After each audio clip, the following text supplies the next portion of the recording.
Cordiales saludos a la comunidad de Hoja de Ruta. Se une nuestra señal en cualquier parte del planeta, en realidad. Bueno, tenemos seguidores, la mayoría en el Ecuador, pero hay gente que nos sigue también desde otras latitudes, de otros países del mundo. Así que para todos ellos un cordial saludo. Esta vez estamos en otro espacio de Ruta de la Humanidad, como siempre, para poner en análisis, conversar un poco de lo que está sucediendo en otros países del mundo y darle un contexto, sobre todo en Latinoamérica. Vamos a agradecer primeramente la presencia de Juan Carlos Gómez Leighton. Él está desde Chile acompañándonos una vez más para hablar de un tema bien interesante, diría yo, súper sensible, debería preocuparnos a todos, que es el Poder Judicial. ¿Cómo está el Poder Judicial? Latinoamérica, cómo está en Chile. Ya vamos a conversar de ello. No sin antes saludar al pueblo chileno. Están en pleno desarrollo de sus festividades patrias, el 18, el día de ayer, siendo que es el día de fiestas nacionales en Chile.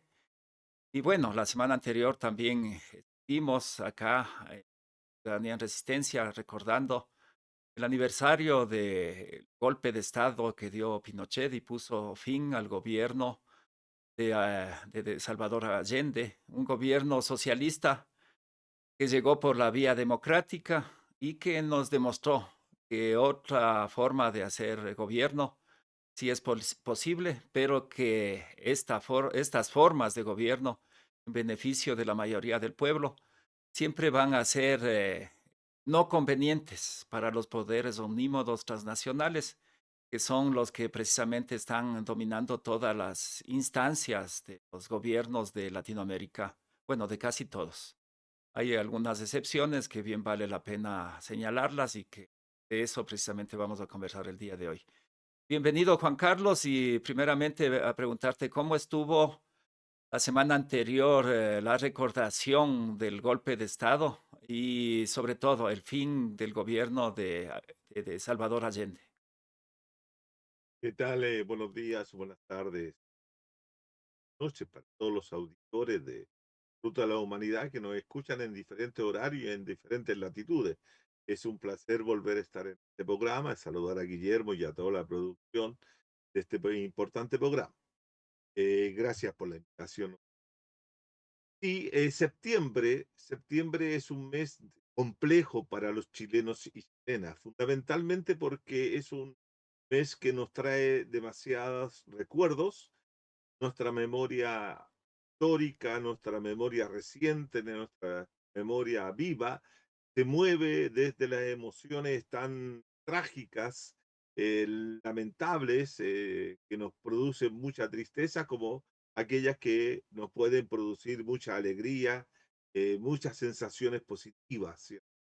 Y entonces es un mes completo, es un mes de conmemoraciones, de aniversarios, celebraciones, de múltiples situaciones, porque el mes se abre el 4 de septiembre con el recuerdo del triunfo de la Unidad Popular, esa coalición de partidos de izquierda, que estaba el Partido Comunista de Chile, el Partido Socialista de Chile, el Partido de MAPU, Movimiento de Acción Popular Unitaria, y posteriormente la Izquierda Cristiana y otras agrupaciones que conformaron lo que se llama la Unidad Popular y el gobierno de Salvador Allende. Por lo tanto, el 4 de septiembre también está llena de actividades en la cual se recuerda el triunfo popular.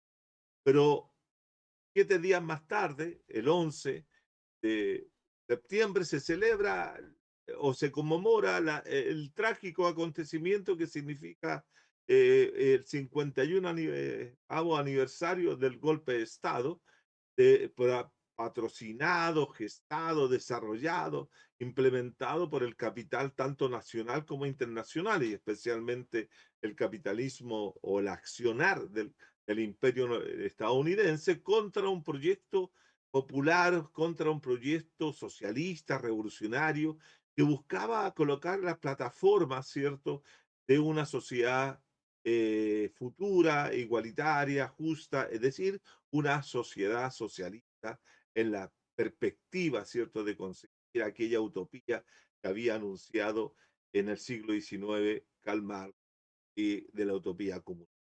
Ese proyecto político es derrotado militarmente, es bombardeada la moneda y genera toda una serie de acontecimientos que comienza una seguidilla de recuerdos negativos, como es la muerte el día 14 o 15 de septiembre de Víctor Jara, el poeta popular que es acribillado, muerto en la tortura o en esa prisión política que tiene en el Estadio Chile. Después viene la muerte del gran poeta, premio Nobel de literatura, Pablo Neruda, y así una seguidilla de situaciones trágicas. Pero dentro de ese mismo ambiente trágico está, ¿cierto?, que 7 días más tarde, del 11, se celebran las fiestas patrias, es decir, se celebra el hecho de iniciar el proceso de independencia nacional el 18 de septiembre de 1810, cuando se establece la primera Junta Nacional de Gobierno y se inicia un proceso de larga duración en la cual termina estableciéndose la independencia. En el caso chileno, a diferencia tal vez de otros países latinoamericanos, donde por lo general el día de la independencia es un solo día de celebración. En el caso chileno tenemos 2 días de celebración. Una que tiene que ver con la instalación de la Junta de Gobierno y el otro es cuando se ha instalado desde comienzo del siglo XX, bien digo, la celebración de las glorias del ejército y de las Fuerzas Armadas. Entonces, hoy día, 9, a pocas horas está de realizarse la parada militar, que es el desfile de las Fuerzas Armadas frente a las autoridades de gobierno. También es una fecha contradictoria para el mundo popular, diría yo, porque si bien es cierto, muchos chilenos y chilenas celebran el Día de la Independencia, tenemos que tener claro de que la independencia nacional, como en la mayoría de los países latinoamericanos, fue una ruptura de lazos políticos con la metrópoli, importante, significativo, potente, pero no significó, ¿cierto?, iniciar una soberanía plena, total, de la ligazón que nos hacía colonia del resto de los países europeos y especialmente de lo que es la División Internacional del Trabajo a partir del siglo XIX, que nos coloca como una dependencia del capitalismo central. La soberanía económica de la sociedad chilena es una, como también latinoamericana, es una soberanía que está intervenida, que está totalmente limitada por la acción de las grandes transnacionales. Tengamos presente que el gobierno de la Unidad Popular y el presidente Allende presentaba la acción política e histórica del 4 de septiembre hasta el 73 como el proceso de la segunda independencia nacional. La segunda independencia nacional. Y esto es significativo porque hablaba de la segunda en términos de cortar los lazos de dependencia económica o el sometimiento del país al imperialismo norteamericano. Primero, con imperialismo inglés, en segundo lugar, el imperialismo norteamericano. Entonces, la idea de la segunda independencia durante el proyecto de la Unidad Popular estuvo muy potente porque se quería romper con esos lazos. Y hasta ahora, ¿cierto? Y hoy día, bajo el mundo de la globalización que se desarrolló a partir de los años 80 del siglo XX, las dependencias son más fuertes. Aunque, curiosamente, y tú, Guillermo, lo sabes bien, y los auditores tal vez informados también lo tienen claro, de que justamente en el mayor momento de mayor fuerza de la dependencia, que es hoy día la teoría de la dependencia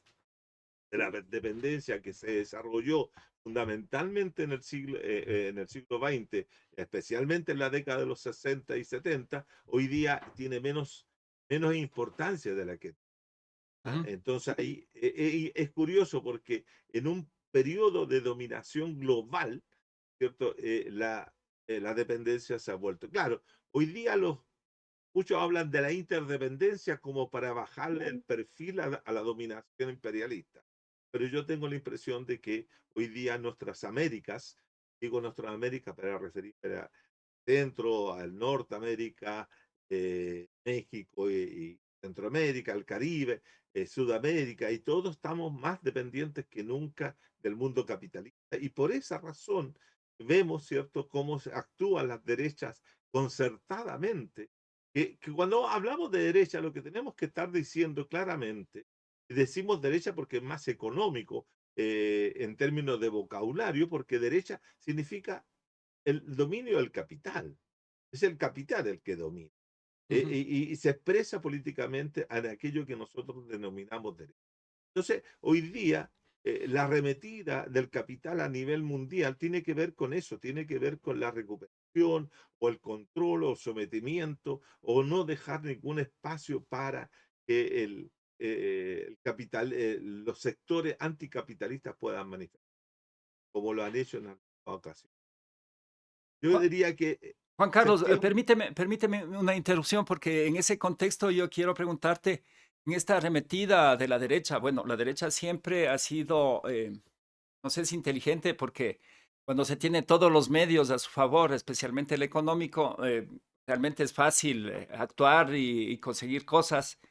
Pero en esta arremetida, ¿cómo está en Chile este afán de la derecha de borrar la memoria histórica? Me refiero a que siempre tratan de ponerle, invisibilizarle prácticamente a Salvador Allende, tratar de quitarle de la historia de Chile y más bien darle preponderancia a Pinochet.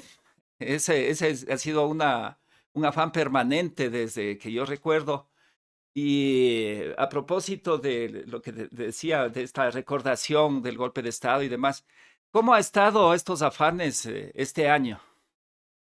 Ya, el asunto es que hoy día la potencia de la memoria en todos los aspectos, está fuerte y está en disputa. Hoy día, disputar la memoria reciente es algo que está dentro de la polarización, del antagonismo, del conflicto político.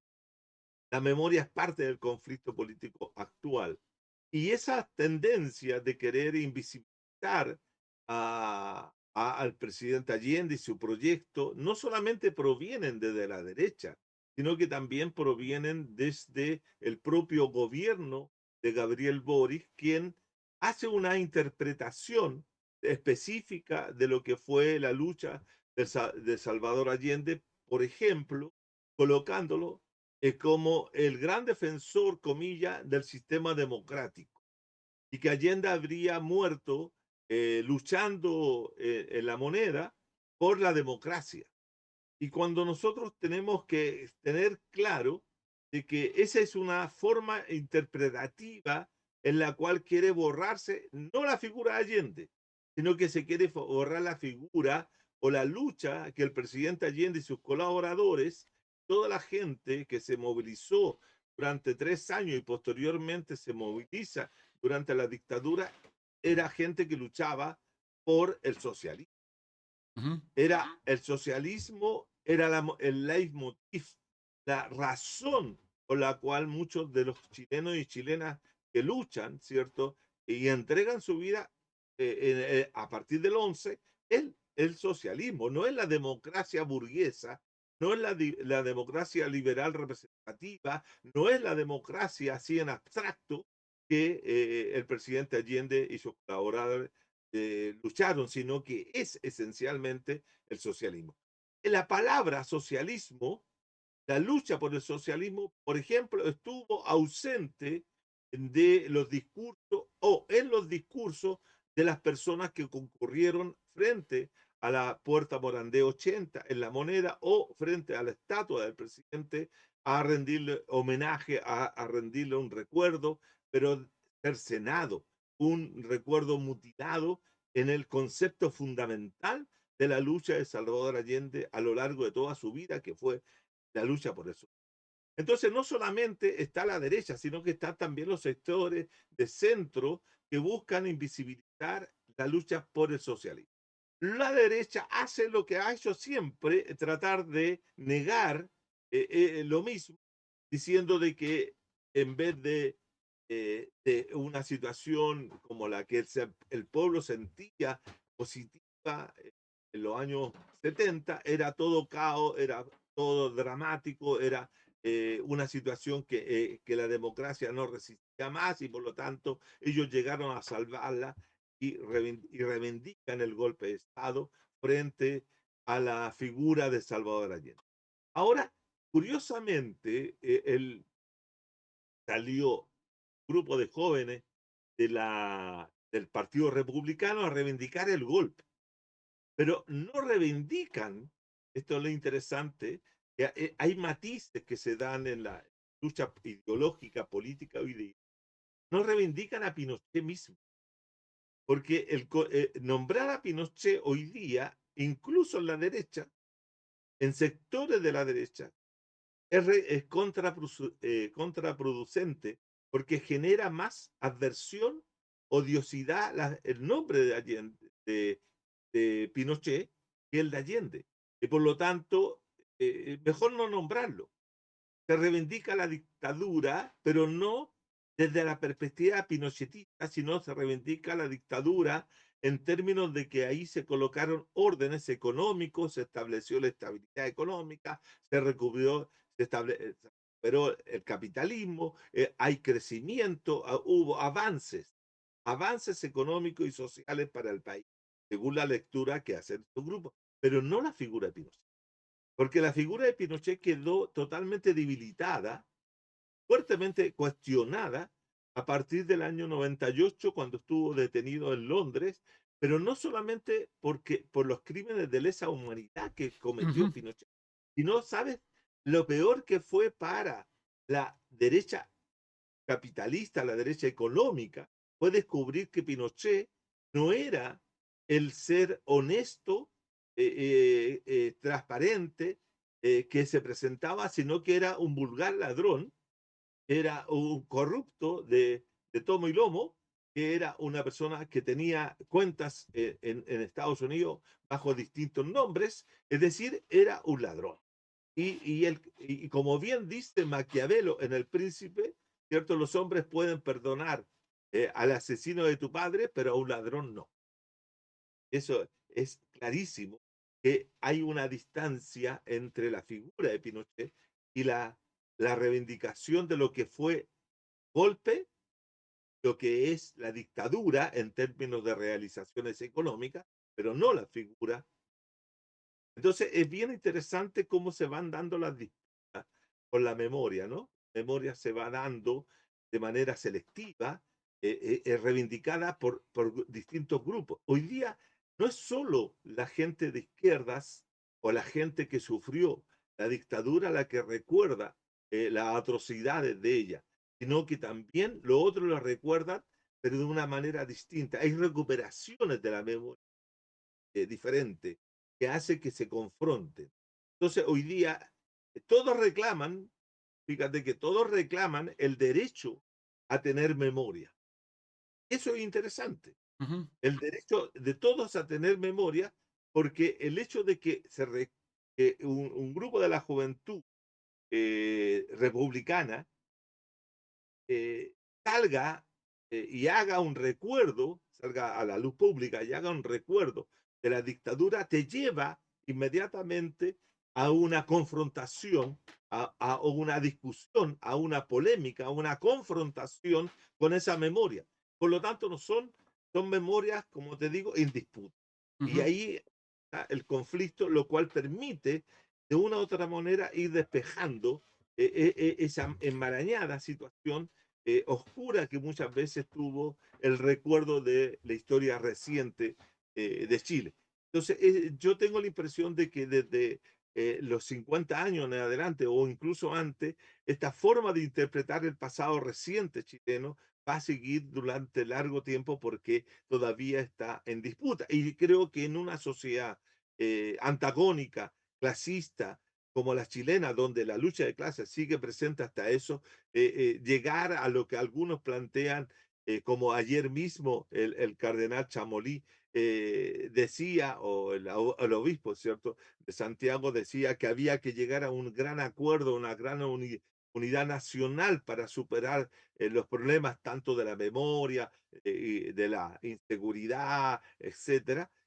El tema central es que en sociedades de clase antagónicas, como las que estamos presenciando en Chile, no se puede dar esa unidad, porque hay muchos lados oscuros que todavía quedan sin ser democratizados, sin haber logrado, ¿cierto?, dejar que todos los responsables de lo que ha sido el atropello de los derechos humanos, por ejemplo, se han castigado.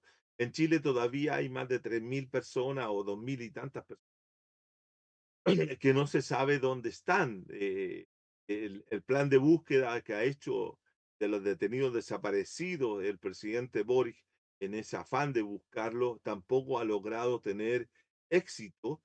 Todavía falta mucho para poder tener una tranquilidad y eso tiene que ver también con los poderes del Estado y el poder del silencio, de pacto del silencio que existe al interior de las Fuerzas Armadas, que en la medida que vayan desapareciendo por muerte natural y por avance de la vida, ya van 51 años de aquel acontecimiento, van a ir desapareciendo aquellos que tienen la Juan Carlos, información. pero ahí permíteme precisamente para ir hilando, tú te referías a esta arremetida inclusive de la derecha. Eso se entiende porque ha sucedido siempre. La arremetida siempre está alrededor del poder. Ellos tienen realmente el poder eh, por distintos medios, digamos. Y en esa disputa el relato para ellos es sumamente importante y para eso tienen los medios de comunicación. Pero en el otro lado, en la izquierda, hay cosas que yo no logro entender. Algo de Chile que yo quisiera que me expliques para ir entrando en materia, en el tema central que hemos planteado para este programa, que es el tema judicial. ¿Qué está pasando con Jaude? ¿Por qué digo esto? ¿Qué está pasando? Porque se supone que el Partido Comunista está colaborando con el gobierno de Boric y le Es tienen parte del preso gobierno. a Jaude. Entonces, igual, no sé si me puede hacer un resumen breve de por qué está preso Jaude y por qué le dejaron que le metan preso a Jaude. Y mira, lo que pasa es que el gobierno, este gobierno de Boric, donde participa el Partido Comunista, porque el Partido Comunista no es que colabore solamente, sino es parte integrante del gabinete del presidente Boric, en la cual el Partido Comunista tiene ministros, tres ministros que están en puestos clave. Uno es el ministro de Educación, Cataldo, que está en un lugar terriblemente sensible, que es el Ministerio de Educación, por las razones que siempre tiene la derecha de discutir los planes y programas educativos.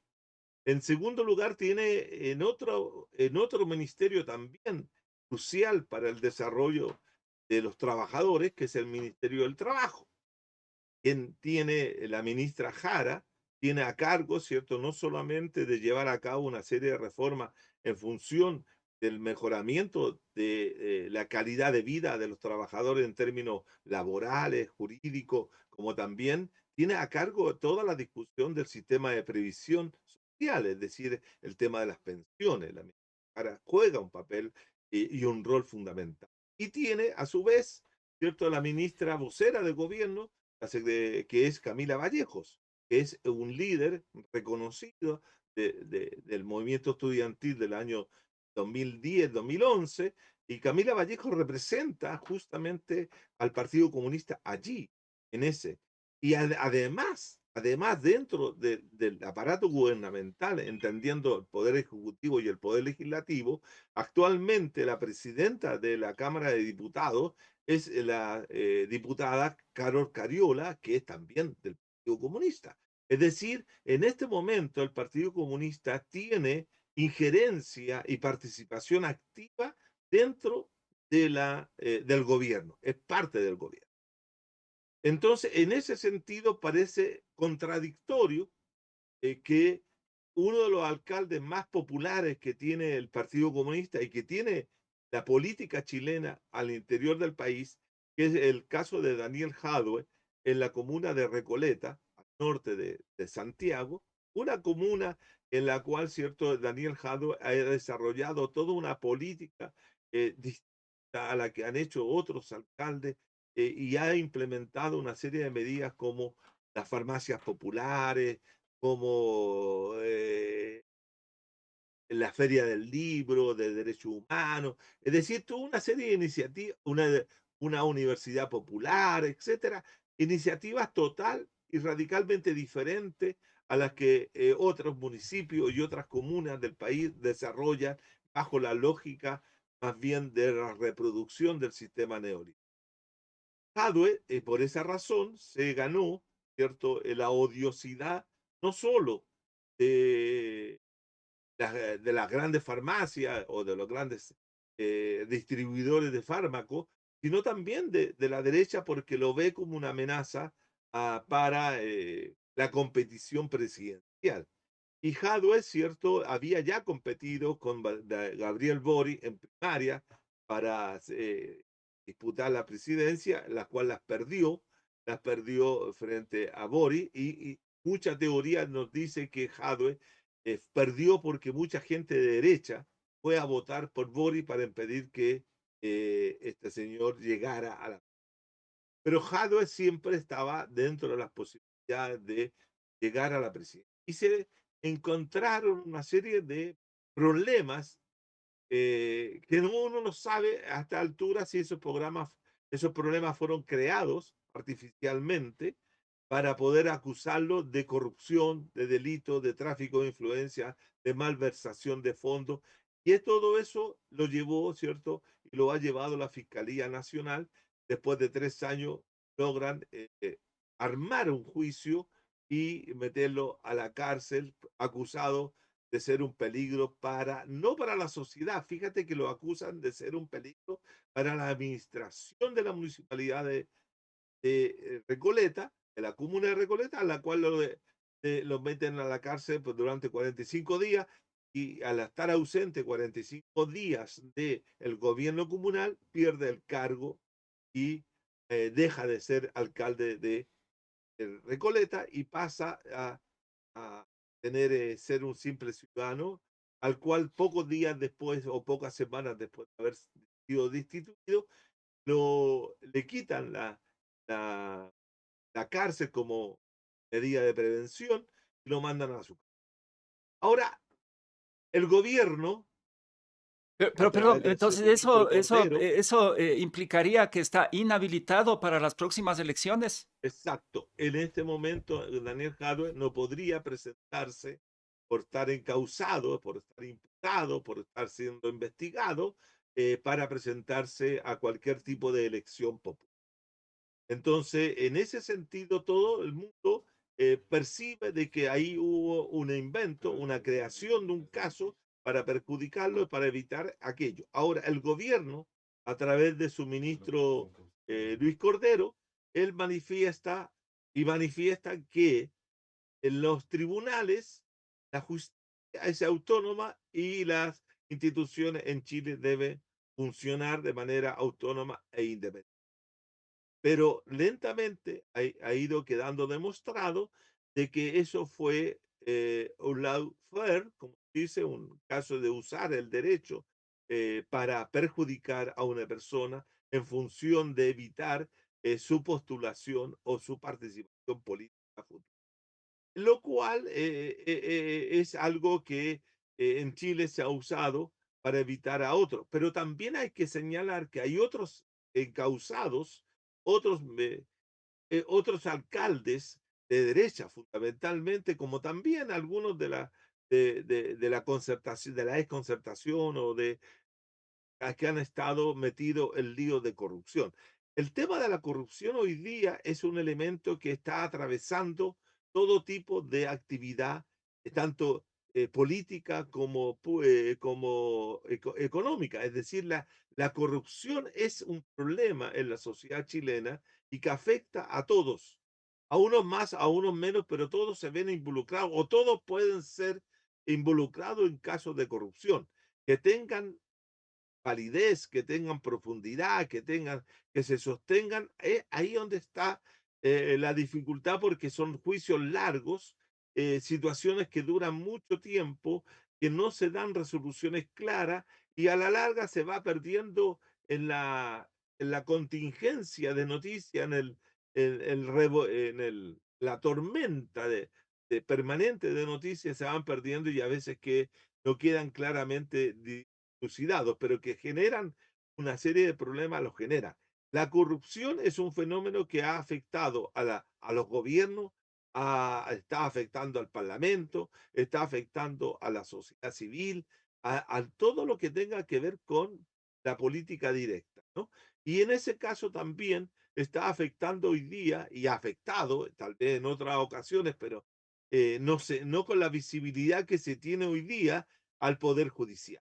El Poder Judicial se ve hoy día sometido a un enjuiciamiento ciudadano por una serie de actos de corrupción protagonizados una, por una red de abogados liderados por un señor llamado Luis Hermosilla, que tiene una red de influencia muy grande, que está salpicando a distintos jueces. En este momento hay una jueza, Ángela Vivanco, que se encuentra totalmente, mejor dicho, está comprometida y se encuentra suspendida de sus labores por parte de la Corte Suprema, a la cual está desarrollando un cuaderno de acusación, un cuaderno que le permitiría a la Corte Suprema destituirla en su. Entonces, eso te revela que el Poder Judicial hoy día está en una crisis enorme. Esto es interesante por la misma condición del programa, ¿no? Que hablábamos del Poder Judicial y su relación como instrumento de la dominación. El Poder Judicial en Chile siempre se ha sido mostrado o siempre ha sido señalado como un poder totalmente independiente del poder político, ya sea del poder ejecutivo o del legislativo. Sin embargo, desde la época de la República, de la Constitución de la República, allá por 1830 en adelante, estos 214 años de vida independiente, la República siempre ha tenido una serie de problemas para constituirse en una república de carácter plenamente democrática. El poder judicial en Chile, el poder legislativo y el poder ejecutivo han sido expresiones limitadas de la democracia, han sido expresiones fundamentalmente del poder de las élites en Chile y especialmente durante el siglo XIX, del poder de la clase terrateniente, de los dones, de los dueños de la tierra, etcétera, y durante el siglo XX de las burguesías diversas, pero siempre ha estado ligado el poder judicial al poder de la clase dominante. Y en este caso, fíjate que un dato para que lo tengamos presente, yo esto lo he dicho ya en otra oportunidad, pero vale la pena decirlo porque eso nos da el carácter de que ha tenido la justicia en América Latina. El Poder Judicial fue el único poder que en Chile no fue asaltado, no fue ocupado militarmente con el golpe de Estado de 1970. ¿Qué quiere decir eso? Que el Poder Ejecutivo, obviamente, que fue destrozado y fue muerto su presidente, el presidente Allende. Poder legislativo fue suspendido, cerrado. El poder ejecutivo, perdón, el poder judicial no conoció ninguna destitución de jueces, especialmente de los supremos, la élite del poder, de donde Ujú. está. Ningún juez fue destituido. El poder judicial en Chile se puso al servicio inmediato del primer día, del 11 de septiembre mismo, se puso al servicio de la dictadura. No tuvo que someterlo, no tuvo que obligarlo, no tuvo que intervenirlo, sino que todos los jueces se pusieron al servicio de la dictadura. Entonces, en ese sentido, el Poder Judicial en Chile ha sido un servidor total y completo de de la dominación y de la dictadura. Y después de el 1990, cuando supuestamente se pasa de la dictadura a una democracia, como se llama en Chile, democracia protegida, limitada, etcétera, el Poder Judicial tampoco hizo ningún tipo de proceso interno de democratización ni nada que lo pudiera limpiar de la imagen negativa de la impunidad de que hizo durante 17 años y mantuvo su prerrogativa, ha mantenido todas sus cosas hasta el día de hoy. Y hoy día la corrupción de tráfico de influencia, la forma como se nombran los jueces y cómo estos dirimen en función de los intereses del gran capital, ha quedado en evidencia, lo cual está obligando a pensar que hay que buscar alguna forma de democratizar el poder judicial de la misma forma como hoy día intenta el presidente AMLO, ya en su último momento de gobernante de México, Andrés Manuel López Obrador, dejándole una tarea gigantesca a la nueva presidenta, Claudia Sheinbaum, ¿cierto? De democratizar el poder judicial en México a través de un proceso de elección de jueces, etcétera, para evitar la corrupción del poder y que el poder judicial siga sirviendo no solo los intereses del capital, sino del narcotráfico y de otros sistemas, ¿no? Lo mismo hizo Evo Morales cuando era presidente en Bolivia, cuando democratizó, ¿cierto?, el poder judicial en Bolivia. La derecha boliviana siempre ha querido revertir ese proceso porque hoy día los jueces en Bolivia son electos popularmente. Es una fase del proceso, sabes, bastante compleja, porque la gente, la ciudadanía, por decirlo de alguna forma, no ha estado preparada ni no ha tenido la práctica de elegir jueces, ¿no? Y eso también implica todo un proceso de aprendizaje. Pero en Bolivia se hizo y se está llevando a cabo. Hoy día el Poder Judicial en Bolivia es electo. Bueno, Y bueno, ahí tienen, digo, en Bolivia también tienen algunos escollos. Al momento, el día lunes precisamente estuvimos con la compañera Canela Crespo haciendo un análisis de lo que está pasando en Bolivia. Pero bueno, ese es otro tema que yo sí quisiera volverte a invitar para tratar el tema contigo, hacer un recorrido por Latinoamérica, porque vemos, y ahora nos acabas de evidenciar, de que el Poder Judicial siempre ha estado al servicio del poder, al servicio de la derecha. Acá sucede lo mismo con una Diana Salazar, la fiscal del Ecuador, que en 3 gobiernos está al servicio de cada uno de los gobiernos de turno y siempre en combate, entre comillas, al narcotráfico y a algunas cosas ciertas y otras no tan ciertas.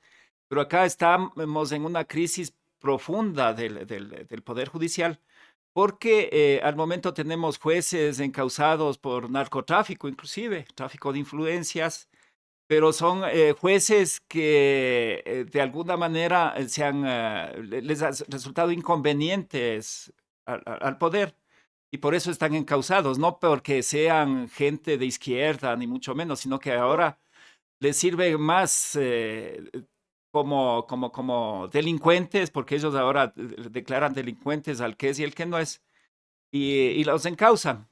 En fin, y mira, sabes que fíjate un dato, Guillermo, ajá, un dato interesante que a recordar, porque esto aconteció recién más hace unos días atrás, el caso peruano. Caso peruano que sí. la justicia en un momento determinado condena al dictador, a este hombre violador de derechos humanos y de crímenes de lesa humanidad, como es el caso de Fujimori, ¿cierto? Ujú. Que condena a 25 años de cárcel los, el poder legislativo unido con el poder judicial le quitan eso y le dan un indulto. Es decir, y hoy día lo entierran a un dictador, igual que el caso del dictador chileno, lo entierran con honores de Estado. Entonces, esas son las contradicciones, las fuertes contradicciones que tiene nuestra sociedad. En Brasil tuvimos a ese juez Moro que encarceló a Lula durante un tiempo largo porque lo acusó de corrupción y era todo un invento. Entonces, el Poder Judicial es uno de los poderes más poderosos, valga la redundancia, Ujú, uno de los poderes más poderosos del Estado, pero que nunca ha estado al servicio de la sociedad, de la ciudadanía en general, sino que siempre ha sido un servidor de la dominación. Y eso hay que empezar a luchar para demostrar que hay que democratizar ese poder.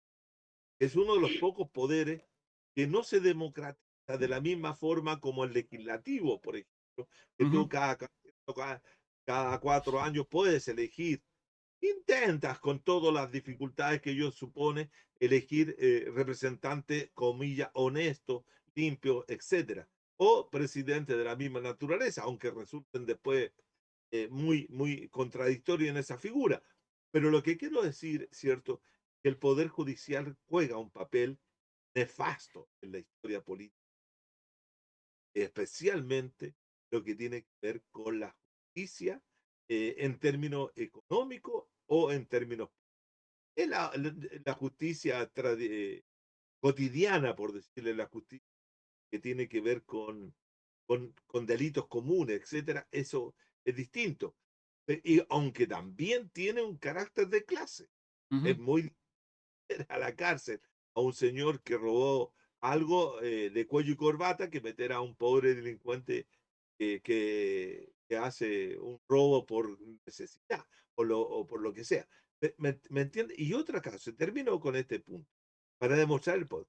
Fíjate que mi ley ha tocado a todos los poderes de la sociedad argentina en el último tiempo, pero intentó tocar al poder judicial argentino y tuvo que recular.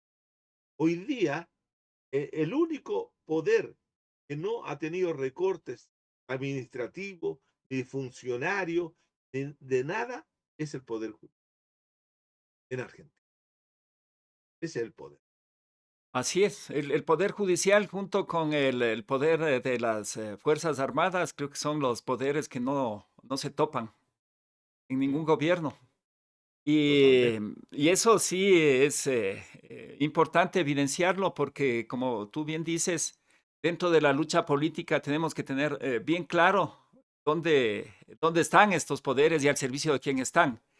¿Mm? Inclusive, algún rato conversando con una amiga abogada, ella planteaba el código penal para los pobres, el código civil para las clases dominantes. Y de eso tendríamos que desarrollar bastante, digamos, porque es algo que sí necesitamos evidenciarlo, porque es algo que ha pasado muy desapercibido entre la opinión pública.